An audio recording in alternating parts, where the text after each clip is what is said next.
Jadi pada soal pertama kita harus mempelajari apa itu DNS dan Internet Proxy Gateway secara lengkap. Jadi dari pengertiannya, DNS atau Domain Name System adalah sebuah sistem yang menyimpan informasi tentang nama host maupun nama domain dalam bentuk basis data tersebar distributed database di dalam jaringan komputer, contohnya internet. DNS menyediakan alamat IP untuk setiap nama host dan mendata setiap server transmisi surat atau mail exchange server yang menerima email untuk setiap domain.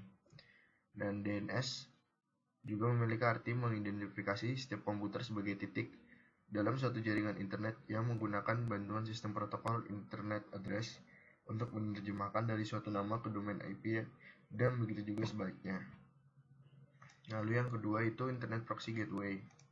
Nah, proxy sendiri itu definisinya adalah pihak ketiga yang berdiri di tengah-tengah antara kedua pihak yang saling berhubungan dan berfungsi sebagai perantara.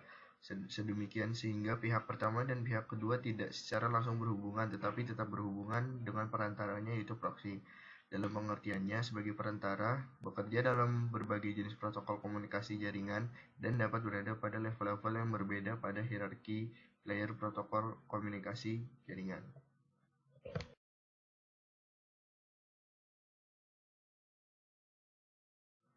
Jadi setelah mempelajari apa itu DNS dan IPG, yang kedua kita harus mengimplementasikannya kedua hal tersebut.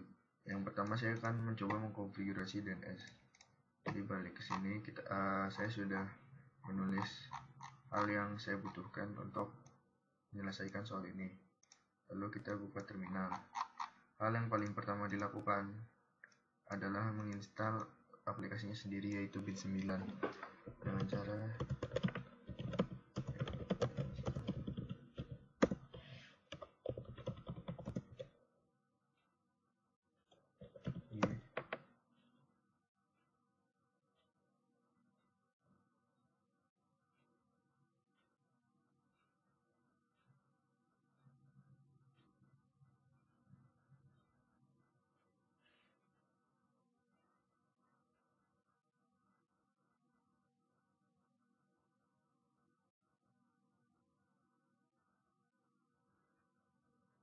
Selagi menunggu untuk konfigurasi ini, saya akan mencoba mengganti DNS saya menjadi 192.168.100.57 dengan netmask standar 255.255.255.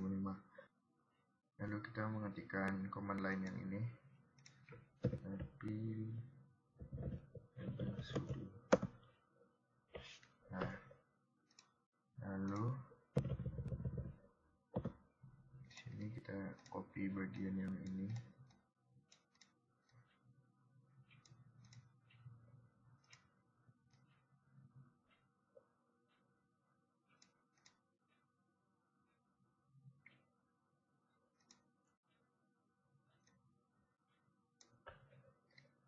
Kita copy. Lalu kita paste. Nah, setelah itu kita pindah ke folder yang namanya bin. Lalu kita membuat folder baru yang namanya zones.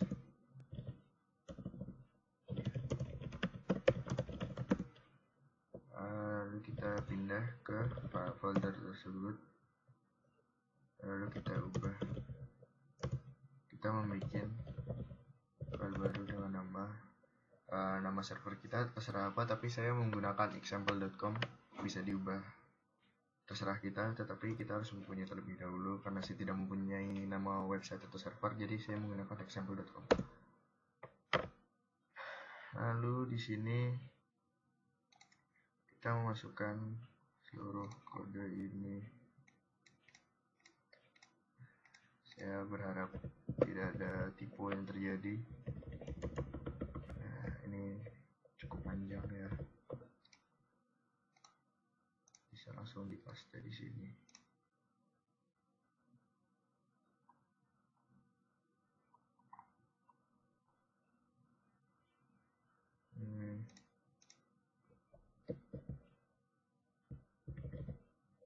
Sudah semua, kita X, Y, Lalu kita membuat kita membuat folder baru lagi, masih di folder zones, folder yang tadi baru kita buat.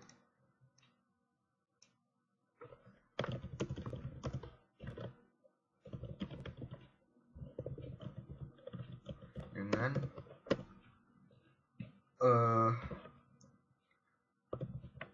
9 digit terakhir yang dibalik. Jadi saya kan memakai DNA address 9192.168.157. Jadi 3 pertama itu dibalik jadi 100.168.192.in address.arpa.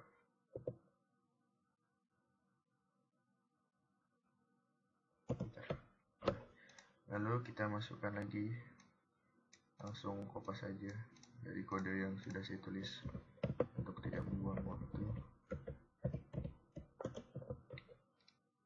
Copy, langsung dipaste ke sini. Ctrl+X, ya enter. Lalu kita membuat lagi resolve.conf, enter.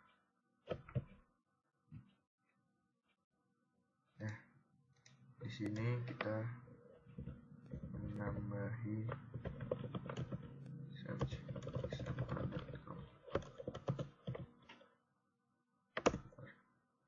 Lalu yang terakhir yaitu untuk merestart agar sudah seperti yang kita inginkan.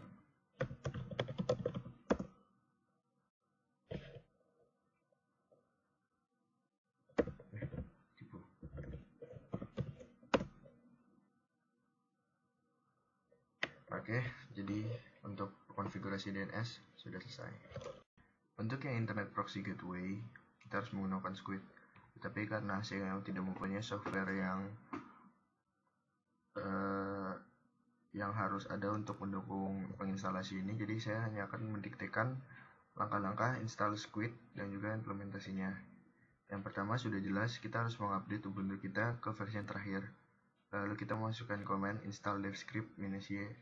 Lalu di sini kita harus mendownload file ini dengan cara command line wget dengan websitenya yang langsung ke download linknya.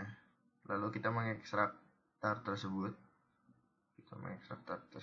Lalu kita masuk ke dalam folder ekstrakannya. Lalu kita memasukkan semua command line yang ada di sini.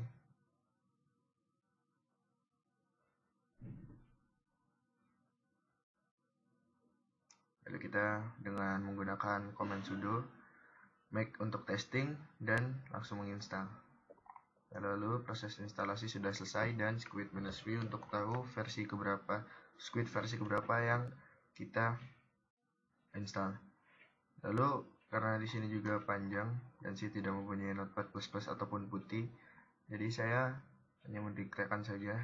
Jadi setelah menginstal file squid.conf yang berada pada etc/squid itu harus diedit. Jadi authornya sudah membuat di sini panjang menggunakan DNS dia sendiri, menggunakan localnet dia sendiri dan lain-lainnya, semuanya punya dia sendiri. Lalu setelah diedit, maka kita harus merestart Ubuntu kita. Tetapi author di sini mencontohkan, jadi setiap kita Ubuntu server restart, maka kita butuh script untuk menjalankan proses tersebut agar script berjalan secara otomatis dengan cara mengedit file squidnya. Masukkan kode ini yang lumayan panjang dengan nama yang bebas. Author membuat www.drsquid.com dan lain-lainnya. Nah, terus jadi perintah di bawah ini harus menggunakan putih agar file squid yang tadi kita buat bisa diproses secara default, yaitu chmod metcnet.d /squid update strip rc.d squid default. Sampai di sini untuk langkah yang kedua selesai. Tinggal langkah yang berikutnya. Beri perizinan untuk beberapa file ini agar bisa dijalankan tanpa harusnya authorize dari moderator ch-on ch-mode -r proxy farlock squid cache 777 cache, lalu membuat directory cache pada folder squid -z, enter. Lalu kita merestart Ubuntu dengan cara reboot, maka sudah selesailah pengimplementasian Internet Proxy Gateway menggunakan Squid.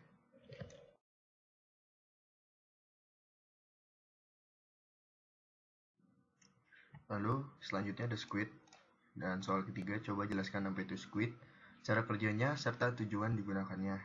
Jadi secara teknis, Squid adalah software public domain berbasis Unix. Fungsi dari Squid adalah meng-cache atau menyimpan data yang diminta oleh pengguna, biasanya berupa web pages dan FTP. Platform Unix yang disupport oleh Squid adalah FreeBSD, BSDI, General Unix, IRIX, Linux, Solaris, dan SunOS. Jadi tidak semua data bisa di-cache oleh Squid.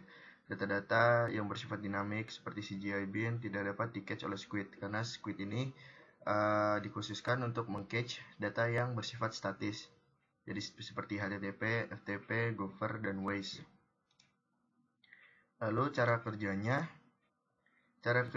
ini, jadi itu setiap kita membuka website itu kan kita seperti mendownload data-data yang berupa tulisan, link, teks, gambar, dan file lain pada halaman website tersebut. Lalu dalam proses standar, semua file ini akan disimpan dalam file temporer browser yang bernama cache. Namun pada prakteknya, tiap kita membuka halaman yang sama, kita tetap mendownload file yang sama berulang kali. Jadi, fungsi dari Squid dan cara kerjanya ini, jika kita membuka website, contohnya google.com, yang keluar pasti seperti ini, tetap apabila sedang tidak ada hari yang terjadi pada hari tersebut, seperti hari ini, hari lahir Avandi ke-110, tetapi dengan tampilan biasa, yang biasa di sini hanya google.com dengan warna biru, kuning, dan merah. Dan tulisan-tulisannya ini setiap kita membuka google.com atau .co.id kan sama. Jadi fungsi dari Squid ini adalah meng-cache file tersebut, semua yang ada di sini. Jadi meng-load halaman website tersebut itu lebih gampang dan lebih mudah dan lebih efisien dan juga lebih cepat. Jadi sepertinya itu sudah juga menjawab nomor 4 contoh penggunaan Squid. Jika kita membuka suatu website yang tampilannya selalu sama, tidak dynamic, yang diupdate setiap saat, seperti contohnya youtube.com. youtube.com ini termasuk file yang dinamik. Kita di sini di bagian sini selalu diupdate dengan video-video yang baru, tidak video-video yang lama. Tapi kalau seperti google.com atau google.co.id atau website lainnya yang jarang terupdate, itu biasanya dibantu oleh Squid untuk mengloadnya lebih cepat dan lebih efisien.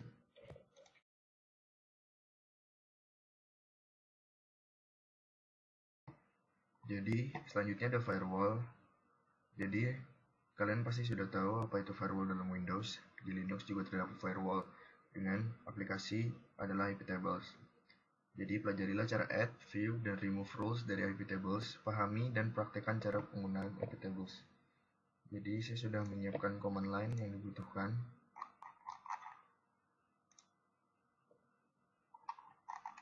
Tadi habis coba-coba juga. Jadi setelah masuk ke sudo cara nge-add-nya itu iptables -a chain, dan setelah terserah chainnya mau apa.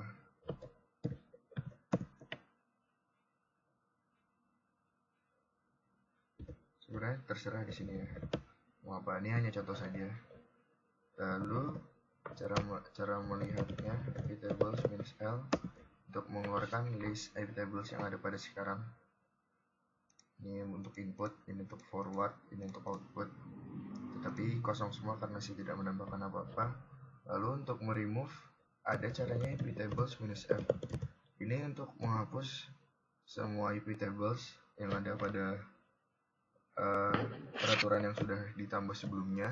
Tapi jika kita hanya ingin menghapus satu secara spesifik, caranya adalah iptables -x lalu chain-nya apa. Sudah sekian dari saya. Assalamualaikum warahmatullahi wabarakatuh.